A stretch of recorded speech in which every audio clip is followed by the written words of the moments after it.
Hello, welcome. Thank you for joining us today. We have a great presentation.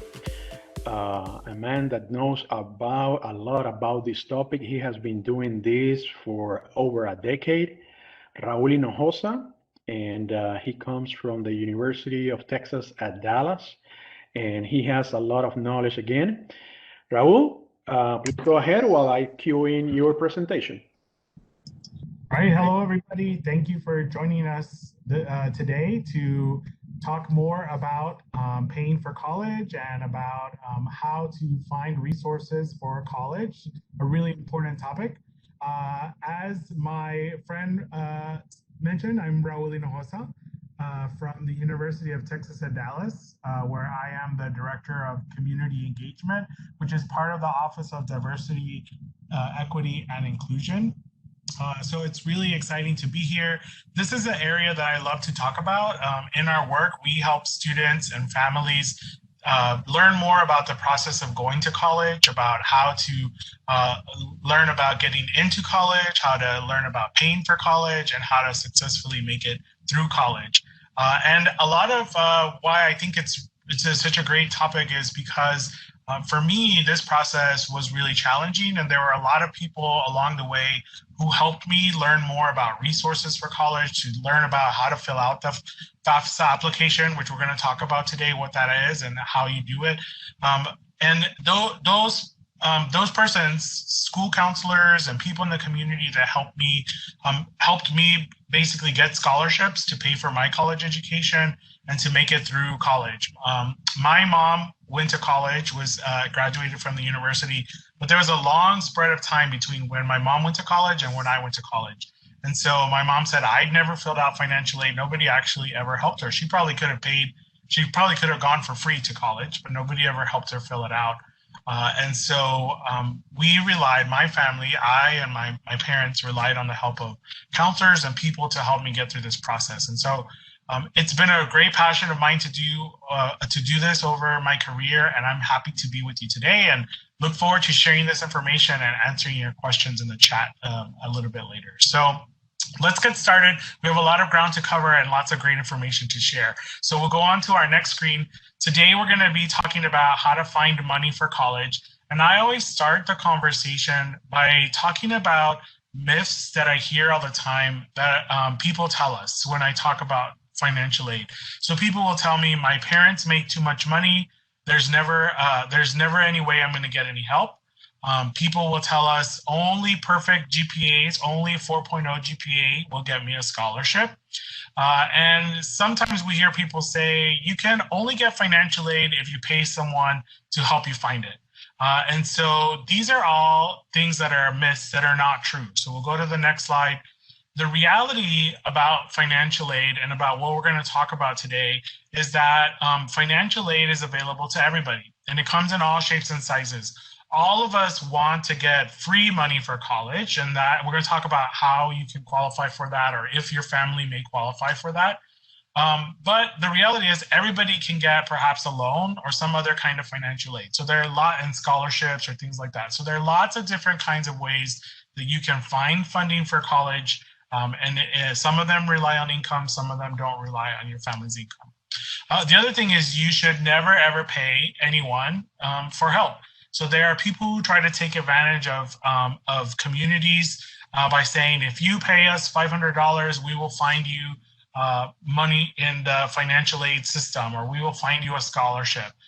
All the information that I'm providing to you today is free. And much of it comes from free websites online, from trusted places like the Department of Education or the colleges like mine.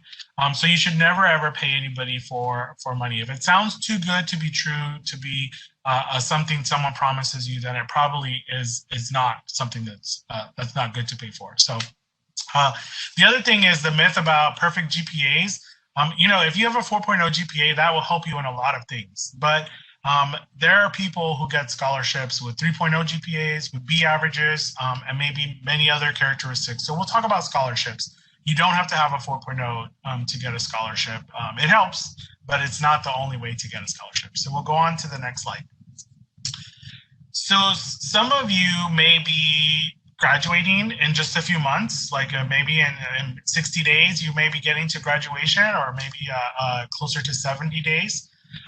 But some of you may still have a few years before you get to college. So before we start talking about applications and about financial aid programs and those things, I want to talk a little bit about what are strategies that you can do now, whether you're a junior, a sophomore, a freshman, or maybe even in middle school, if you have brothers and sisters who are in middle school, to get a head start thinking about college and saving money for college.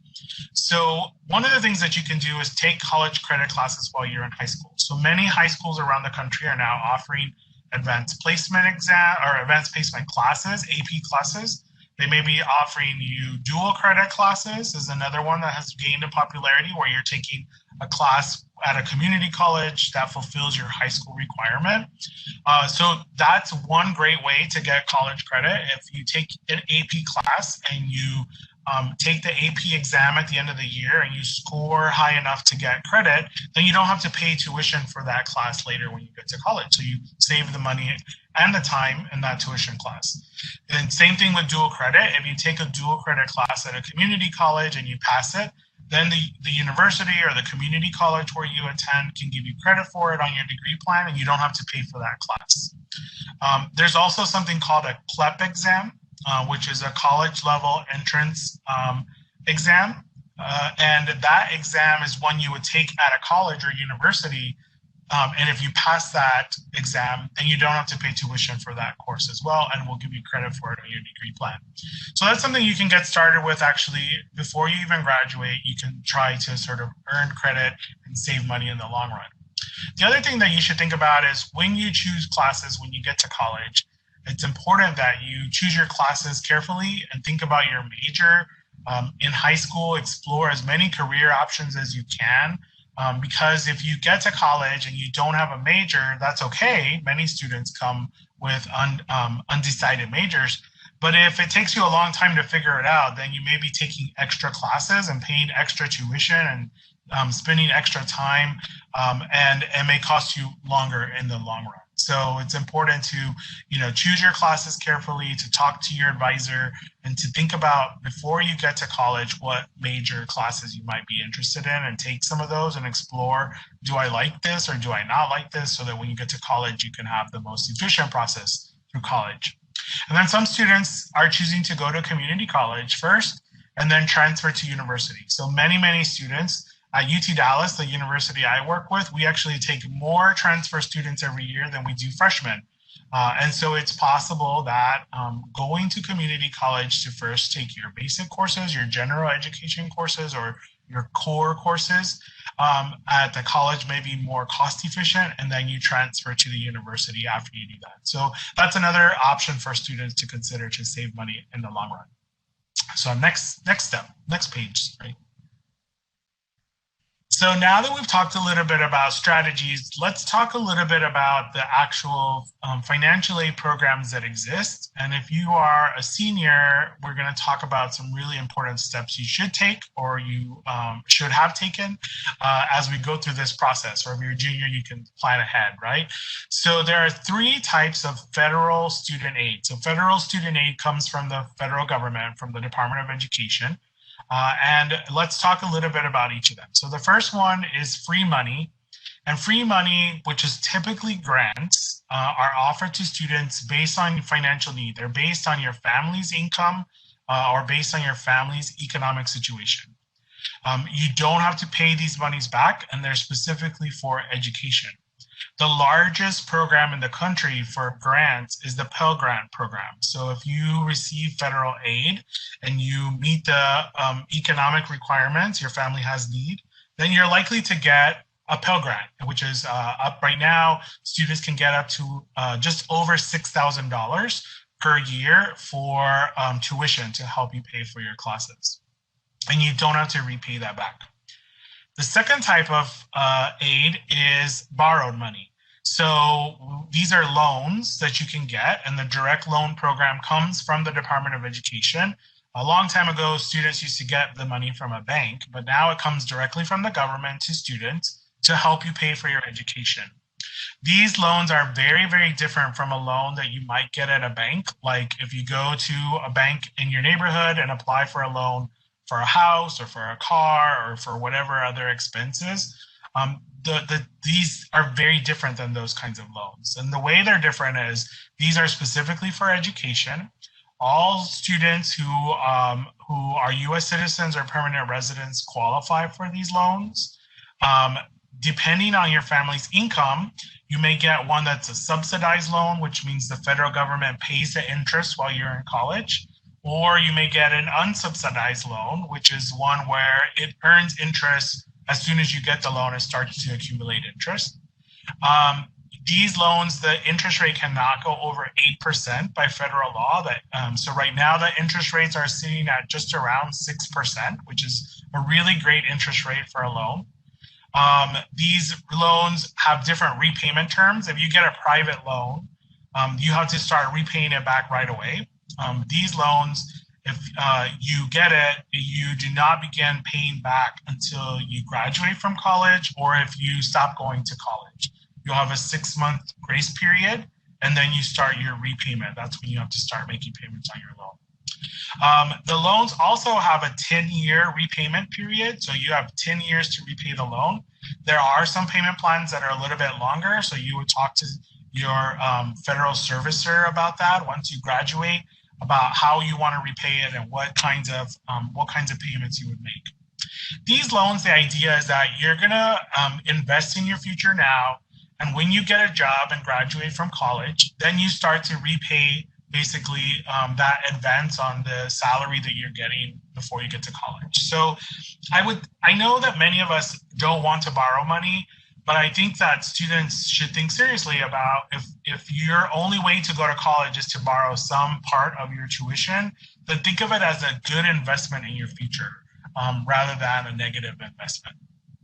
But borrowed money is something you do have to pay back, and that's one of the types of federal aid.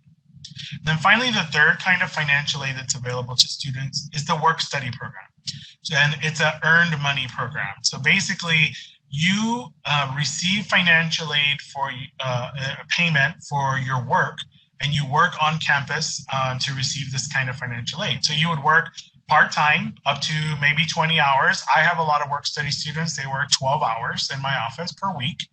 And what we do is they will work in our office, then turn in their timesheet, and we'll pay them. And the money that we pay them basically comes from their financial aid. And so this is a great way for you to have a job and to earn money while you're in college and to help pay down your tuition or your other educational expenses, or to pay for your dorm or other kinds of costs that may come up. So earned money, you basically have to do something in exchange, which is typically work, to get that financial aid. So these are the three kinds of federal student aid that are available to students. We have grants based on your economic situation, we have loans, and then we have the work-study program. Next slide.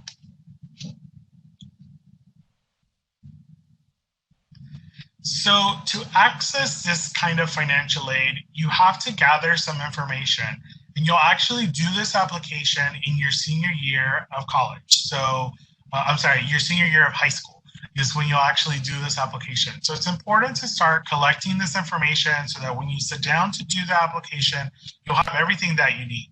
So you'll need a social security number. If you are a U.S. citizen or resident, you should have this social security number. If you are a permanent resident, you also have an alien registration number. It usually starts with the letter A. So you'll need that number as well. In a second, I'm going to talk about support for students who are undocumented, or DACA. We'll talk a little bit about what your options are and how to qualify for aid in just a second. But if you're a U.S. citizen or permanent resident, you'll need this information, and then everybody will need the rest of this. So you'll need a federal tax return, yours and your parents. You'll need any information about untaxed income. So if your family was paid somehow and taxes were not taken out, you'll need to keep a record or get a record of that information. You'll need information about the student and parents' cash, savings, and checking account balances, if you have those. And then any information about investments that you may have That would be things like rental properties, businesses, farms, anything, stocks, bonds, that kind of stuff.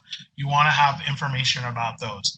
You never will count your primary residence, the home that your parents have. That never counts as an investment. Okay, and for this purpose, you don't have to count that or report that as an investment. Okay. The other thing is, if you have any questions about the information, or whether you know what you have everything you need, or whether you need to get certain information from your parents or not, there's a really helpful website here that's studentaid.gov/dependency. You can find out a lot more there about what information your parents have to report and what these documents look like and that kind of stuff as well. So next slide. So in order to begin the application, once you've gathered all that information from the last slide, you'll need to get something called an FSA ID. And this basically is a user account in the federal system to be able to create your application and to be able to electronically sign your application at the very end. So every student who applies for federal aid needs to go to this website, fsaid.ed.gov. So you'll go to this website to create your account. You'll set it up, you create a password. You really want to make sure that you store that password in a secure location, because you will actually use this FSA ID the entire 4 years you're in college to complete your FAFSA application. And even if you go to graduate school and you keep applying for financial aid, you'll still continue to use the same FSA ID. At least one parent or guardian will need to create an FSA ID account also on the same website. So if your parent is going to sign your application, they need to go through and create an account as well. If a student is a U.S. citizen or permanent resident, they will do this, fill out the FSA ID, they'll create one and keep that for their FAFSA application. If your parents are undocumented, that's okay. We'll talk about the process for that in just a little bit. Will not be able to complete the FSA ID application because they don't have a social security number. So only parents who have a social security number can complete the FSA ID application. All right, next slide. So there are basically two types of applications, and it's really important that we talk about that, because if you are a U.S. citizen or permanent resident, you will complete the free application for federal student aid, which is FAFSA.gov or FAFSA.gov. So U.S. citizen or permanent resident students will complete that application to qualify for any kind of financial aid that they're eligible for, loans, work study, and grant programs. Students who are undocumented or have DACA can complete in Texas an application called the Texas Application for State Financial Aid. So in Texas, we were actually the first in the country to allow undocumented students to receive state financial aid for university and college expenses within Texas. There are 7 states in the United States that allow students who are undocumented to receive state financial aid. And there are 19 states in the United States that allow undocumented students to enroll and pay in-state tuition. So this is a really important benefit. If you're undocumented or you have DACA, then you may be eligible for state financial aid. And in Texas, for sure, you are eligible for state financial aid. So you'll need to complete the application called the Texas Application for State Financial Aid, or TASFA application. I may say TASFA throughout the rest of the presentation. That's what I'm talking about. And the website where you find that application is collegeforalltexans.com. I just want to mention the other states that allow undocumented students to receive financial aid. They're California, Colorado, Minnesota, New Mexico, Oregon, and Washington State. So those are the other states besides Texas that allow students to receive state financial aid. And so you want to inquire in either with your high school counselor or your college counselor, or call the financial aid office at the school where you plan to go to see what the process is. So in Texas, it's completing the TASFA application. So we can go on to the next slide. The application will ask you questions about your income, your parents' income. They'll ask you some demographic questions. They'll ask you about your like your name, birth, where you were born, They'll ask about your parents' information. They'll ask about when they were married, their birthdays, their social security numbers. If your parents are undocumented, for the application, if you are doing the FAFSA application, you're going to put zeros for their social security number. Okay, so you'll put 9 zeros, and that will indicate to the university that they do not have a valid social security number. And that's okay. We are not in the business of immigration enforcement, so we get that information, and that just lets us know not to expect a federal tax return from that family.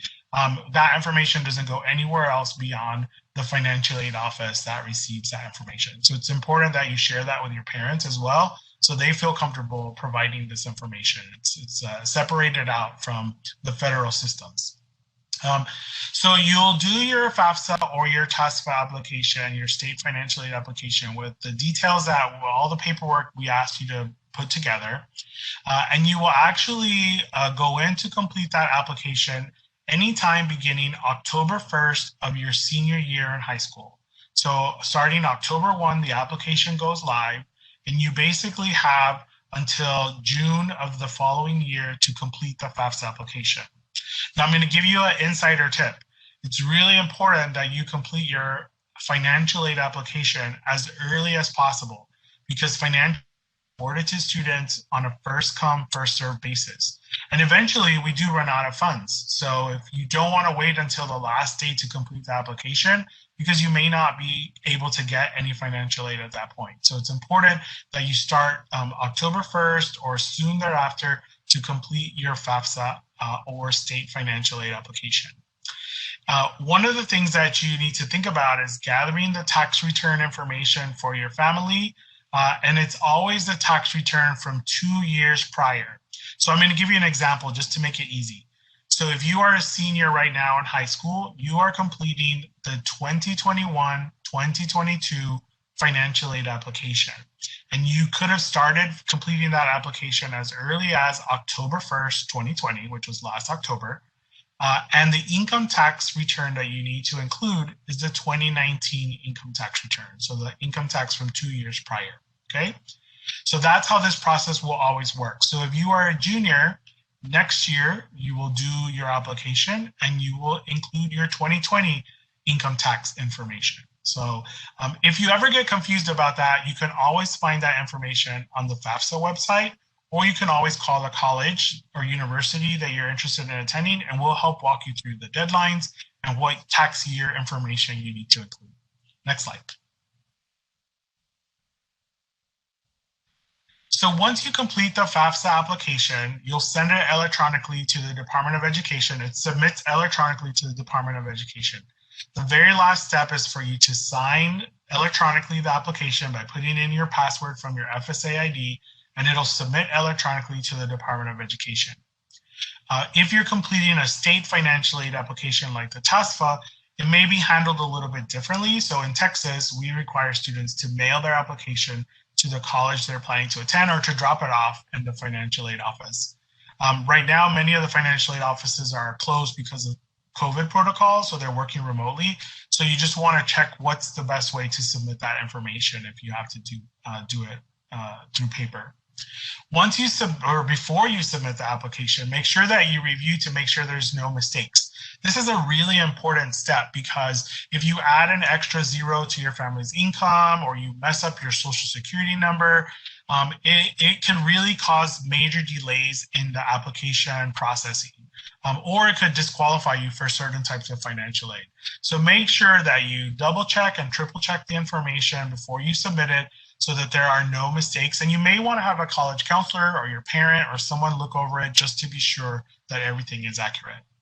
If you do make a mistake, then you want to contact the financial aid office as soon as you realize you made a mistake, so that they can help you with the correction process. Okay, so don't wait too long. It's important to follow up if you realize that you did make a mistake. Once you submit the information, then any kind of communication about follow-ups or about additional information, if you get selected for something called verification, it's not that you're in trouble, it's not that you did something wrong, it's just that we need to make sure and double check that everything is accurate. And so the college may ask you for some more information. They may ask you for a copy of your tax return, or they may ask you for some other documentation. Just keep an eye out for that information. It comes to you via email from the college or university that you apply to. Okay, so it's important to keep an eye on your email for that information to see if we request other details. Once your application has been processed, you'll get a financial aid award letter, which tells you how much financial aid you're going to receive for 1 year. That also, usually you'll get notified by email when that is ready for you to look at online. One thing that's really important right now is that you communicate with the financial aid office if there's any special circumstances. So as I mentioned earlier, you will be sending in tax return information for 2 years prior. So if you're a senior this year, you're sending us your 2019 tax returns and your parents' 2019 tax returns. And it's possible that they were employed in 2019 and then coronavirus happened and maybe someone lost their job or their income was cut. That is something that we call a special circumstances situation, which tells us that your current situation is different from what the picture is on your tax return. And it's really important that you contact the financial aid office to let them know that so that they can make adjustments to your application. It's possible you may qualify for more financial aid depending on what's happened since the tax return was completed. Sometimes in our community, we're afraid to talk about our financial situation and we're embarrassed to talk about these things. But for financial aid, it's really important that you be honest and tell the whole story to your financial aid counselor. Like I said, they're not in the business of reporting things to IRS or reporting things to immigration. They have to know what's going on so that they can make adjustments potentially to give you more financial aid. So don't be embarrassed about talking about your situation to them. They may be able to give you some more help that way. All right, next slide. So one of the things, I'm not going to spend a ton of time on this, but one of the things that we get asked a lot about is which parent fills out my FAFSA application. So if your parents are married, then you're going to include the information about your parents. They typically will file jointly, so you can include the information about your parents' tax return. But if you have parents who have separated or who are divorced, basically the parent that provides you the most support in the last year is the one who you will include on your FAFSA application. There's other details. If it's like even support, then there's some other ways in this flowchart that you can look at the situation. If your parents are remarried, this chart will help you with that. You'll be able to go back and look at the video and zoom in on this chart to figure that out later. But also I'll tell you that on the studentaid.gov website, you can find this chart to learn more about it. One thing that I will say is you do not include information if you live with your grandparents or foster parents or you have a legal guardian. In those cases, the information is not included. It's only going to be really for your birth parents unless you have been, they are not alive, right? So look at this information later, but basically, we want to make sure that some families have unique situations, and it's important that if you don't know who to report the information, go to the studentaid.gov website to find this information or call the financial aid office. That's our job. Call us and ask us, and we'll help walk you through that as well. All right, next slide. So we get asked the question, how much federal aid can I get all the time? So this is a question that we get all the time from parents and students. And it's not really necessarily a simple answer. So I wanted to just walk you through how we use the information that you send in to determine how much financial aid you're going to get. So there are two numbers that will be really important in this formula when we just make these decisions. One is the expected family contribution, or EFC.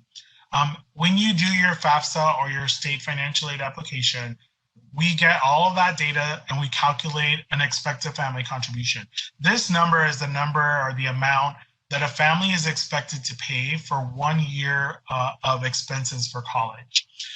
And so most people want that number to be zero, because if you have a zero as your expected family contribution, you'll qualify for the maximum financial aid. But based on all of the data that you share with us, it's possible that your EFC is 1,000. So that means the federal government says, you're expected to contribute $1,000 of funds over the next year for your college education. So that EFC is a really critical number that we calculate based on the data you submit. The other number is the cost of attendance, or COA. And the cost of attendance is calculated the same for every student. So we take how much is tuition, how much is housing, how much is supplies, how much is textbooks, all of those expenses, and we come up with a budget that is a cost of attendance. So those two numbers are the numbers that we calculate based on the financial aid data that you provide. So next slide. Then when we get that information, we do a little bit of math. And so I know it's late in the day, we don't necessarily want to do math. I'm going to make it really simple. The formula we've included here at the bottom is really simple. It's cost of attendance, which is the budget that I told you we calculate for every student, and we subtract the expected family contribution, the EFC, and that tells us what your financial need is. So if the cost of attendance to go to college is $10,000 and your EFC is based on your data you provide on your application is 0, then the financial need, the financial aid package you're going to receive is $10,000. And it will be made up of loans, grants, work study, scholarships. It's going to be made up by a combination of different kinds of financial aid. If your EFC is $5,000, the government looks at all the information you provide and they say it's $5,000, then the cost of attendance is $10,000 minus your EFC of $5,000. Your financial need is $5,000, and that the financial aid office will come up with a package of different kinds of aid to help you meet that financial need. So that's how we calculate basically what financial aid you're going to receive for 1 year. Okay, so this is the number for 1 year. Every year you'll do the FAFSA over and over, or your financial aid, you'll do it over and over, and every year we'll calculate a new cost of attendance and EFC to determine what financial aid you're getting. Right, next slide. So that basically talks about the process of applying for all the different kinds of federal aid we've talked about thus far, what the process is, how you kind of get through all of that. The one thing we haven't talked a lot about yet are scholarships. So let's talk about scholarships on the next slide. We'll talk about places where you can get scholarships. So scholarships do not come from the federal government. Scholarships come from basically 3 different places. They come from universities or colleges. That's usually the biggest source of scholarship funds in the country. So every college or every university offers different types of scholarships to students who are coming to study there.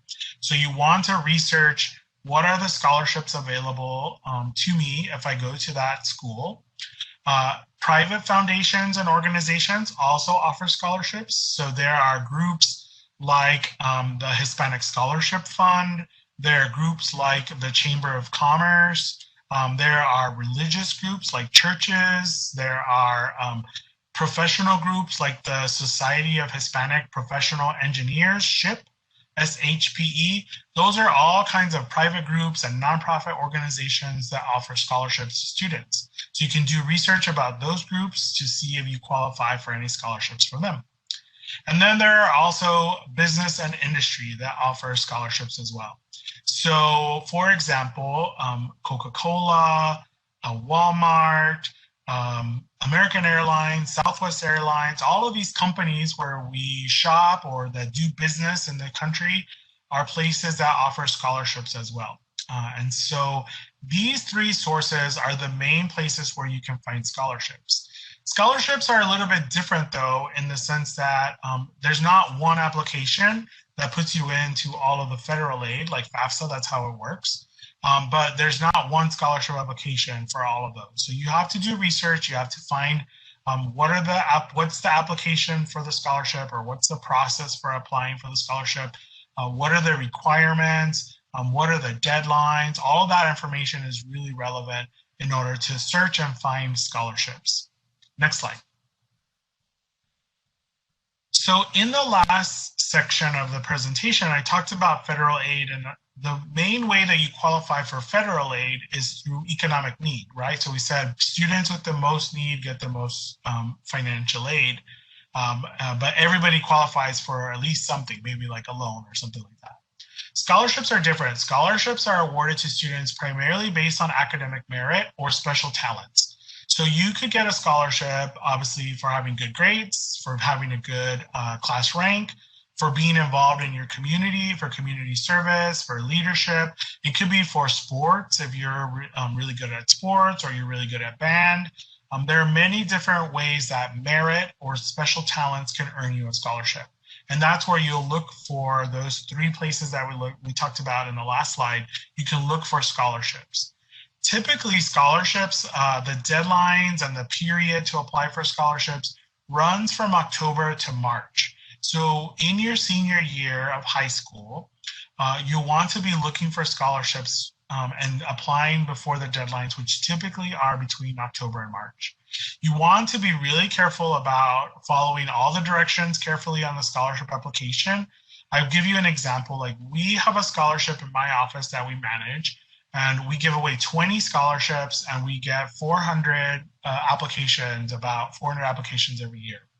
There's a number of applications that we get that are missing documents, or that they don't include certain information for the scholarships. So automatically we cut those applications out, like they're not considered. And so it's important that you read the instructions carefully so that you don't get eliminated in the first round of a scholarship search because you didn't follow the directions carefully. So read that information very, very carefully. It's also important that you report any scholarship awards you get to the financial aid office. When we talk about your financial need in the last section, we talked about that formula. Scholarships are part of that financial need. So we want to be able to get money to as many students as possible. And so we include that in your financial need to have a clear picture. It also tells us if the scholarship donor is sending the money to us. It gives us an idea to keep an eye out for that check, because we literally get thousands of checks from places for students. So we have to know, like, okay, this company is giving this student a scholarship. That helps us make sure logistically that we get the money to you on time. And then also just be clear that some scholarships are one-time scholarships and some of them are renewable scholarships. So you want to make sure that if you have a renewable scholarship, what are the requirements that you have to meet in order for you to keep that scholarship? Is there a certain GPA you have to have? Do you have to enroll in 12 credit hours or 4 classes or more? Do you have to have a certain GPA? What are all of the requirements for my scholarship in order for me to keep it? Because you don't want to lose your scholarship in the next year because you didn't do something that you were required to do, right? Next slide. So here's the thing that I will tell you, the most important thing is there are a lot of people out there to help you with this process. Don't feel like you can't ask a question or that you have a dumb question or there's something that is kind of a silly thing. We know that for many students, you're the first person in your family to go to college, and we are here to help you. So you can always get in touch with me if you have a question about UT Dallas or any college. You can always reach out to me and I will help you with the answer, or try to find you a person you can connect with at the school you're interested in going to. But also don't hesitate to call the college or university where you're planning to go and ask for the financial aid office. There are people there, and most of the offices have people who speak Spanish. If your family wants to talk to someone and they only feel comfortable speaking in Spanish, most of them have a bilingual person that can help them. So don't be afraid to reach out for help, because sometimes this process can be confusing and we don't want you to miss an opportunity by being shy and not asking for help. So I really have appreciated sharing this information with you, and I'm looking forward to the next part of our presentation where we get to answer your questions. Great, great presentation, Raul. Thank you for that. And we have many questions coming in. I wanted to ask you. I have heard that when employers or any institution, not the university, but contribute to someone, let's say you mentioned Coca-Cola, let's say UPS, let's say any company, give a scholarship, if they send it directly to the university, then if the university was giving them a package, a scholarship, then they will deduct that amount. Could you tell us if that is correct and how? Yeah. Please. Yeah, no, that's a great point. So in the formula that I shared earlier, cost of attendance minus expected family contribution is financial need. That financial need number is basically how much financial aid and scholarships we will award to a student. So when a student gets an outside scholarship, we don't have any way of knowing that information. And so we do ask students to report that to us if they're getting a scholarship, whether the funds are going directly to them or to the university. Um, it's possible that for some students, if we've, and this happens a lot actually in private schools, but it can happen at public universities like mine. It's possible that a student gets a financial aid package that covers all of the financial need that they have. And then if they get some extra scholarship money and they report it to us, we could adjust their financial aid. And we typically will try, if we do adjust their financial aid down, we typically will start with loans. We reduce the loan amounts. But for some students, they get a really nice scholarship and we may reduce other kinds of aid. So students have to weigh that information. We do ask them to report it to us and we track, obviously, any money that's sent directly to the university, we're able to track it. But that's something to think about and something to consider. It's not something that happens frequently, but it is something that occasionally happens for students who are really, get lots of money for college, which is always a good situation to be in. Yes, I agree. I agree. Okay, we have this question. Let me read. It's kind of like a statement. And this person is a senior citizen, not a senior in high school. Okay. Citizen, I said, in my case, I already used the Pell Grant and have some student loans. And under the income-based program, how would I be able to get financial aid for a master's degree? Yeah, so if you already have received financial aid in the past or loans, that's okay. We ask people to fill out your FAFSA, like if you go to grad school, to fill out your FAFSA application, and it'll get processed by the university where they're going to. And what we'll do is we'll review if you've met that aggregate limit. So basically what we're looking at is to see if you have maxed out in all the loan money that you're eligible for. If you maxed out in undergrad for all of your maximum loan eligibility, you actually start new eligibility for graduate school. So it's possible to borrow more. Now you have to think about, do I want to borrow more or not? Can I find scholarships or fellowships or research assistantships, obviously, right? To help with that. But when you start graduate school, you start with a new set of loan limits. And so it's possible to apply for additional financial aid. The other thing to remember is if you're in default of a loan, like you're delinquent on a loan, then you may not be eligible for additional loan money, regardless of whether you're starting a new cycle. But that's something you can talk directly to the financial aid office about and the Department of Education about. Excellent. Thank you for answering that. We have here another question. What if the student is not a dependent of the parents? Do the parents still have to disclose the income? Yeah, so I didn't mention this, but this is a really important point. So dependent for income tax purposes is very, very different from dependency for financial aid. So I actually tell parents not to even think about that concept when you talk about financial aid. So for financial aid, if a student is your child, if someone is your child, and you provide their support, financial support for them, then you have to report them as dependent, or they have to, it's backwards actually. They have to include the parent information because they're considered a dependent. The only way a student is considered independent for financial aid purposes is if they have their own child, if they get married, if they are a veteran, if they're disabled, or if they're in foster care or ward of the court. So if they're going to graduate school. So anytime a student hits one of those 6 things, then they become independent and they don't have to include the parents' information.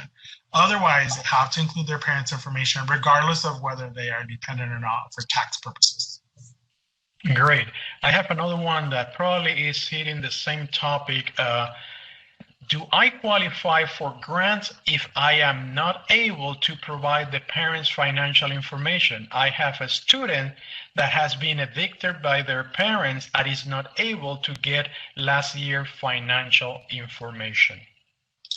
Yeah, so there are ways that we can work with students depending on their specific situation. I mean, if a student is considered emancipated, like there's a legal emancipation that the student is no longer under their custody of their parent, then that's handled very differently, and they're actually considered independent, so they don't have to report that.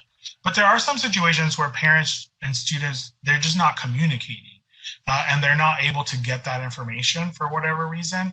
What I would do is I would have the student contact the financial aid office where they're planning to go and explain the situation. If there's a way that the university can work around it, they may ask for a counselor or for a third party to provide documentation about what's happening with the student as a backup, and they may be able to work something out. So we encourage students to talk to financial aid about their situation and see if there are special circumstances. Excellent, thank you. We have this question coming from California. This is a senior citizen, says that he's already 60 years of age and would like to get financial aid for a master's degree. Do you know anywhere for someone in California where to contact, how to reach? Yeah, so I mean, financial aid is open to anybody. So regardless of age, you can apply for financial aid. So I would say if you're a U.S. citizen or permanent resident and want to go to grad school, you would do the FAFSA application, and you can see what aid you're eligible for. Some at the federal level, mostly it's loans, but there are maybe state programs for grants for graduate school, or other kinds of universities maybe offering grants for people who want to go to master's degrees. So I would encourage them to complete the FAFSA application, and then also to do research on scholarships. So there are maybe scholarships if you want to study, for example, engineering, or you want to study computer science. There are STEM scholarships for graduate school, and regardless of age. Now, I've never seen one that's specifically for based on age. There may be other kinds of scholarships out there as well and support. And then lastly, for grad school, there are, like I mentioned earlier, teaching assistantships, research assistantships, fellowships. Those usually, if you, it's kind of like the work study program. If you teach a class or you help with research, then the university may cover the cost of your tuition in exchange for your service. So I would definitely start with filling out a FAFSA, and then do some research about contact the school where you want to go study and see what other kinds of aid there is for graduate school. Excellent. Someone wants for you to repeat what FAFSA and TAFSA stands for. Yeah. So FAFSA is FAFSA, and that's the free application for federal student aid. And that is the application for U.S. citizens and permanent residents to apply for federal aid. And then the TASFA is specific to Texas. So it's a TASFA. It's a Texas application for state financial aid. And it's basically Texas's version of the federal financial aid application, and it's specifically for undocumented and DACA students. So that is an application here in Texas. Now, if you live in one of the other states where undocumented students and DACA students receive state financial aid, you may want to inquire what the application is called in that particular state. That Texas happens to call ours TASFA. Excellent, thank you. We have another question here. Is there an award to obtain a scholarship or financial aid for foreign students? Yeah. So yeah, for international students, it's a little bit more complicated. So federal programs are restricted to U.S. citizens and permanent residents. There are, so for undocumented and DACA students, we've talked about those programs, which there's some state financial aid programs. And sometimes international students can qualify for those depending on the visa type and depending on how long they've been in the country and those kinds of things. So I would definitely say contact the financial aid office of where you want to study to see if you qualify. It may depend on if you're here with your parents and they're here on an employment visa or things like that. There may be kinds of financial aid that you can qualify for. And there are a very small number of international students who are here on a visa with their family who qualify for some kinds of federal aid too. So it's good to talk to the financial aid office about that. And then lastly, I would say is, scholarships, some of them require residency and some of them do not. So I would say any scholarship you see that does not specifically say that you have to be a US citizen or permanent residency, then I would apply for it. As an international student or undocumented or DACA person, don't limit yourself. If that's not a requirement, then I would say apply for it. Nice. Okay, here we have a couple of statements. Thank you for this valuable information. I currently have huge financial aid owed, hoping for loan forgiveness. Yeah. Do you know anything about how to apply for loan forgiveness? Yeah, I have graduate school loans that I'm paying for, and so I'm paying attention to this debate as well. So yeah, I mean, and I just want to be clear, like more and more students have to borrow money to pay for college. That's a reality because the cost of college has gone up, and the aid programs have not kept up, right? And so it's important to know, we can talk about owing money, and but it's also, like I said, an investment, right? When you buy a car, it starts to lose value right away. As soon as you take it home, or you buy a house, sometimes it can lose value, right? But investing in your education is investing in your future, and it gives you the opportunity to get a career that maybe you wouldn't have been able to accomplish without an education. So I don't want to sound negative about borrowing, because if you have to borrow. But I will say that some of us borrowed. I borrow money and I owe money. And so there are a couple of loan forgiveness programs out there. So there is a program, the Public Service Loan Forgiveness Program, which is probably the largest program that's out there. So if you do some kind of work in public service, there's specific categories listed on that website, and you do 10 years of service, public service. And the trick right now is that you have to be on a certain kind of repayment plan. So you have to pay attention to that very carefully. But if you make 120 payments, which is basically 10 years of payments, then your loan will be forgiven.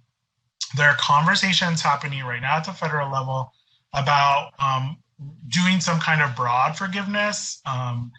There's been amounts thrown out from $10,000 to $50,000. There's still conversations about that. That's not something people can apply for yet. We got to keep paying attention to Congress and the president and see what ultimately happens there. But and then there may be other kinds of state forgiveness programs. So if you work in a particular school district and you devote a certain amount of time, there may be something where you can have your loan forgiven that way. Those typically are governed by specific rules for that program. So I would do some research on the internet for those if you want to. Excellent, thank you. We have here a comment. Wow, this was so informative. I wish I knew this was this easy to apply for financial aid. I will definitely relate this to my family members. Thank you so much. Great. Also, and I just want to say one thing about it. Like the process from when I applied for financial aid to now is so different. It's a lot easier. When you do the application online, if something looks suspicious, like you've made a mistake, the computer will tell you. And there's also live chat and help to help you. If you get stuck, you can go to chat with someone from the Department of Education. There's a 1-800 number that you can call that's open late during the day and on weekends. The process has gotten much, much easier. And actually, this past year, they launched a FAFSA on your mobile phone. There's a mobile version of it as well that you can do. Right. So the process has been getting easier and easier to apply for aid. So don't be intimidated. And like I said, if you have questions or you get lost, don't be afraid to ask for help. Great. We have another comment. He has a lot of valuable information. He is well prepared. Thank you. Now, you already said this, but if you can repeat it, there's a question about, do we update the FAFSA, the application every year? Yes. So every year you get a tuition bill. So every year you need to apply for financial aid. So do the FAFSA application or your state financial aid application every year starting October 1st. It always starts October 1st. Do that information, submit it to the financial aid office so that you can see what you qualify for each year. And also, the other thing to remember is you can apply for scholarships even while you're in college. So I tell a lot of high school students get to university in their first year and they think, okay, I'm done with scholarship searches. But no, every year, like I said, you get a tuition bill. So every year, keep looking for scholarships as well and applying for as many as you can. Okay, great. I want to make a comment in Spanish. There's someone that put a comment that didn't speak a lot of English. I want to say also in Spanish that we're going to have this presentation also in Spanish. Las personas que están escuchando, vamos a hacer esta presentación con Raúl en español, completamente en español. Ya le enviaremos la información. Gracias por estar aquí presente. Gracias. Now, we have another comment. Is it possible to continue studying with financial aid if you apply for loan forgiveness? Yeah, I think there's separate processes, so you should be able to apply for financial aid and apply for loan forgiveness. Now, just keep in mind that if you do get another loan, it may not be included in your loan forgiveness program that you get approved for. But yeah, you should be able to continue to apply. Excellent, excellent. A lot of comments about thank you, about the info is great. I will apply. Folks are asking if this apply to my state, different states. You need to, the FAFSA.gov is same for everyone. Now you can apply, look under your state website for information about education program. If not, reach out near you, the institution that you want to apply. That's what Raul mentioned. Reach out to that institution and they will provide information to you. On our YouTube channel in a couple of days, we will put this presentation. You can watch it over, give the link to your family members and things like that. And Raul, we have a lot more comments about thank you for so great presentation and information you have given us today. A lot of people expressing their thanks. I got a question. I think maybe this was just sent to me, but if you don't mind, I'd like to share it. It's a good question. Ahead. So the question was about if I have 2 children going to college, how does the school account for support in the EFC, the expected family contribution that we talked about, for students who are going to different colleges but in the same family, which is an excellent point. So the more people, so in the FAFSA application, it asks how many people in your household are going to be enrolled in college in the next year. And so that's where you can put, if you have twins or you have multiple siblings that are going to college or parents are going to college at the same time as their students, you can put how many people will be attending college in that household.